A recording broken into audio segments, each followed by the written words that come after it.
I don't think you've ever cut super low for like a competition. See, what happened to me was when I did my competition and I got super low body fat, and obviously like, yo, my hormones are fucked up, man. Like I almost regret doing the competition because it killed my testosterone. Like I could feel it. I never got it like tested or anything. I'm not 100% sure, but I could feel it. Like it fucked up my testosterone and my metabolism and everything.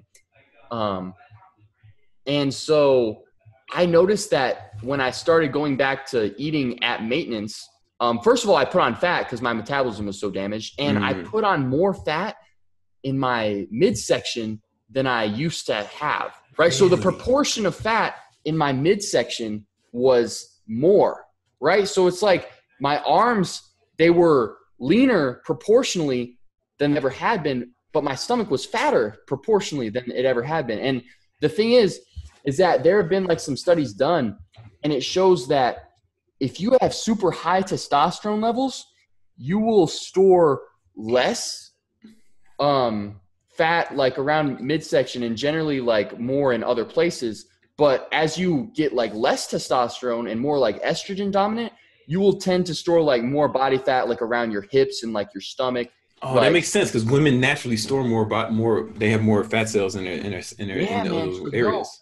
That's what happened to me, and I feel like I'm like constantly I think I'm pretty much back to normal, but yo, that competition had an effect on me for a while. You should get your fucking testosterone tested. I know. See, that's what I wish I would have got it tested so I had like a baseline to go off of. Yeah. Right? Get it tested now and then like really like deliberately like do things to try to increase it. Yeah, man, I think I should. And again, I think it's way better now. Like I think I'm pretty much back to normal, but I have been cutting like in a deficit, like not such a crazy deficit like I was for my competition, but to stay lean for the past year, I have been in a deficit or maintenance. You know, I've never really gone above. So my testosterone might be slightly lower. And the idea behind this diet that I'm doing is, right, so it's keto the first 3 days of the week. And basically I'm cutting those 3 days of the week, right? And so the high fat is supposed to really help with the testosterone. I make sure to get a ton of cholesterol, like a ton of eggs, right? Yeah, that's the key.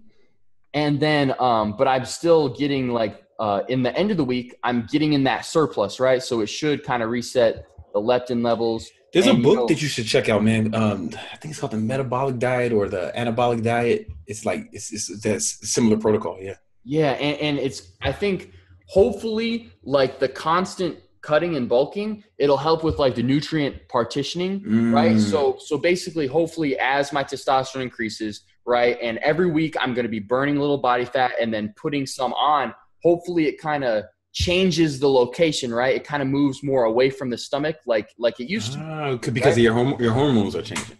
Right, and because I'm giving it, so say someone is on a 6-month bulk, right? Their body fat isn't going to be able to change locations, right? Because they're never in a deficit. They're never really having time to burn the body fat, so it can't really change locations, right? But if I'm doing keto and at a deficit every single week, it'll kind of give it the chance to do that. And that's the idea. And again, this is all kind of, it's a theory of mine. Well, it's a good theory that is backed on science, but it's still like a theory, but it seems to be working.